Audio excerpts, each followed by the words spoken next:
صلی اللہ علیہ وسلم سے آپ نے فرمایا قال اللیلۃ اتانی آت من ربی، اللیلۃ آج رات، اللیلہ ہے نا، لام تعریف، اللیلۃ اتانی آتن، میں ایک سوال کرنے لگا ہوں ذرا آپ تگڑے ہو جائیں.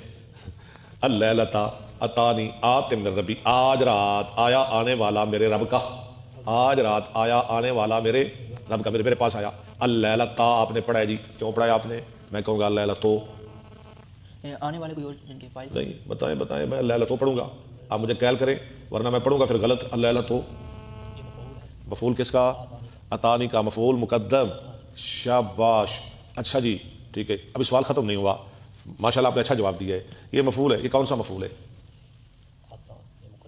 یہ مقدم تو ہے لیکن کون سا مفعول ہے؟ کیوں؟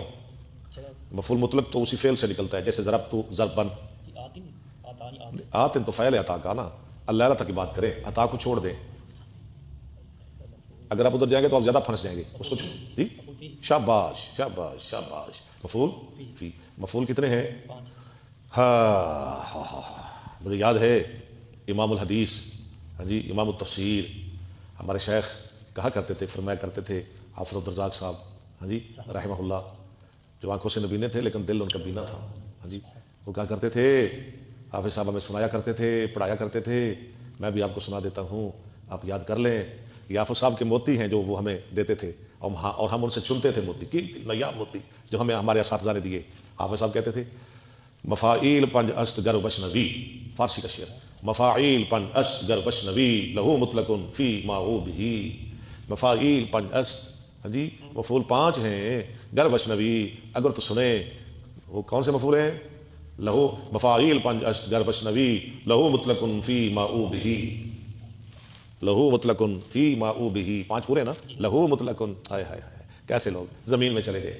لہو مطلق فی ما او بھی. چلے جی. قال اللیلۃ اتانی من آت من ربی، آج کی رات میرے پاس میرے رب کی طرف سے ایک آنے والا آیا. وہو بالعقیق، اور آپ وادی عقیق میں تشریف فرماتے. پیچھے پڑھا تھا نا اپنے عقیق کے بارے میں، جہاں 70 نبیوں نے نماز پڑھی ہے، ان صلی فی هذا الوادی المبارک، کہ تم بھی اس مبارک وادی میں نماز پڑھو. وقال عمرۃ فی حجۃ، اور آپ نے فرمایا عمرہ حج میں داخل ہو چکا ہے.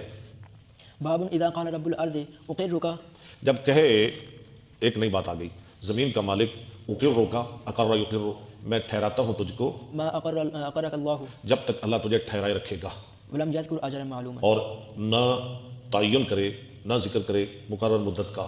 فہما علی تراضیھا، ہاں تو وہ دونوں اپنی رضامندی پر قائم رہیں گے. کیا مطلب اس کا؟ ہم زمین دیتے ہیں نا جی بٹائی پہ، ہم اس کہتے ہیں جی 1 سال کے لیے میں آپ کو دے رہا ہوں، مدت طے کرتے ہیں 5 سال کے لیے میں آپ کو دے رہا ہوں. اس میں آ رہا ہے اگر نہ بھی کرے، سال کا، 5 سال کا، 10 سال کا، وہ نام نہ لے، ویسے ہی دے دے، چلتے رہے جب تک چلتے رہے. جیسے اللہ کے رسول نے دی تھی خیبر کی زمین، ہاں جی طے نہیں کیا تھا آپ نے 1 سال مزارت کرنی ہے یا 10 سال کرنی ہے، اس لیے چونکہ طے نہیں ہوا تھا، حضرت عمر نے اپنے دور میں ان کو جلا وطن کر دیا، یعنی سالوں کی شرط نہ لگائے. حدثنا احمد بن المقدام حدثنا فضيل بن سليمان حدثنا موسى اخبرني نافع عن ابن عمر قال كان رسول الله صلى الله عليه وسلم حا. وقال عبد الرزاق اخبرنا ابن جريج حدثني موسى بن عقبة عن نافع عن ابن عمر ان عمر بن الخطاب اجلي اليهود والنصارى، اجل اليهود، اجلا یجلی اجلاء، جلا وطن کیا یہودیوں کو، اجلل یہود والنصارى، اور عیسائیوں کو اجلل یہود والنصارى. حضرت عمر رضی اللہ تعالیٰ عنہ نے یہودیوں اور عیسائیوں کو جلا وطن کیا من ارض الحجاز، حجاز کی سرزمین سے. حجاز، عبداللہ صاحب حجاز کس کو کہتے ہیں؟ حجاز زمین، کون سی زمین؟ نجد میں تھی، نجد میں تھی، چونیا میں نہیں تھی، اچھا نجد میں تھی. انا للہ، میں نے تو آپ کو بڑا پڑھایا ہے، پتہ نہیں کیوں نہیں آپ سمجھتے، آپ یاد کیوں نہیں کرتے؟ بتائیں ابو بکر. مکہ مدینہ، ایک آپ بھی چھوڑ رہے ہیں، مکہ مدینہ جدہ طائف.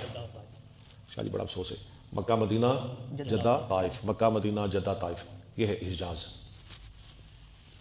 ہاں جی. وكان رسول الله صلى الله عليه وسلم لما ظهر على خيبر، اور رسول اللہ صلی اللہ علیہ وسلم جب خیبر والوں پہ غالب آ گئے اراد اخراج اليهود تو اخراج يهود منها، تو آپ نے یہودیوں کو اس سے نکالنا چاہا. وكانت الارض حين ظهر عليها لله ولرسوله وللمسلمين. ایک منٹ، اچھا پڑھے. وكانت الأرض حين ظهر عليها لله ولرسوله اور جب آپ اس پہ غالب آ گئے تو زمین اللہ رسول کی ہو گئی، خیبر کی زمین. والمسلمانوں کی. ہاں جی. فأراد إخراج اليهود منها. فارادہ اخراج الیہود پڑھنا ہے آپ نے، یہودا نہیں پڑھنا، ٹھیک ہے بکر، ہاں یہودا نہیں پڑھنا، اخراج الیہود پہلے بھی آپ نے. ہاں جی ہاں مضاف الیہ، اس لیے میں نے ذرا سوچا تھوڑا سا یہ کیا کر رہا ہے، تو آپ نے یہودیوں کو نکالنا چاہا. فسألت اليهود رسول الله صلى الله عليه تو وسلم. سوال کہاں سے نکالنا چاہا؟ خیبر سے. زمین کس کی ہوگی؟ اب یہودیوں کی نہیں رہی، اللہ رسول کی ہوگی. اب نکل جاؤ. یہودیوں نے سوال کیا رسول اللہ صلی اللہ علیہ وسلم سے ليقرهم بها تاکہ ان کو ٹھہرائے رکھیں وہاں على أن يكفوا اس شرط پر، اللہ اس شرط پر یکفل عملہ کہ کام کاج وہ کریں گے. ولهم نصف السماء. یہ مزارت ہو گیا جی، کام کاج وہ کریں گے اور ان کو کتنا ملے گا؟ آدھا پھل، آدھا مسلمانوں کا آدھا ان کا. ٹھیک ہے، جائز شرط ہے پوری پیداوار میں سے. یہ نہیں کہ یہ جو نالیوں کے قریب ہے نا یہ آپ لے لیں اور جو پیچھے پیچھے وہ مجھے دے دیں، اس میں کبھی اس کا نقصان کبھی اس کا نقصان. ہاں؟ اگر پانی آ گیا، تھوڑا پانی آیا تو جو نالیوں والا ہے اس کا تو فائدہ ہو گیا، جو پیچھے اس پر پانی پہنچے گا ہی نہیں، اس کی فصل تباہ ہو جائے گی. ہاں؟ اگر پانی زیادہ آ گیا تو یہ جو قریب ہے نالیوں کی اس کی تباہ ہو جائے گی، ڈوب جائے گی، غرق ہو جائے گی، اور پیچھے والے کو فائدہ ہو جائے گا، کبھی اس کا کبھی اس کا نقصان. وقال لهم رسول الله صلى اور الله فرمایا ان کے لیے رسول اللہ صلی اللہ علیہ وسلم نے عليه وسلم نقركم بها على ذلك نقرکم بها علی ذلک، ہم تمہیں ٹھہرائے رکھیں گے اس شرط پر ما شئنا. جب تک ہم چاہیں گے. یہ باپ کے ساتھ تعلق ہے، ٹھیک ہے نا. ماشاء اللہ، یہ رسالوں کی شرط کوئی نہیں، ماشاء اللہ جب تک ہم چاہیں گے. فقروا بها وہ ٹھہرے وہاں، حتى أجلاهم عمر عمرو فاعل ہے، یہاں تک کہ ان کو نکال دیا حضرت عمر نے. إلى تيماء وأريحا. کہاں نکالا؟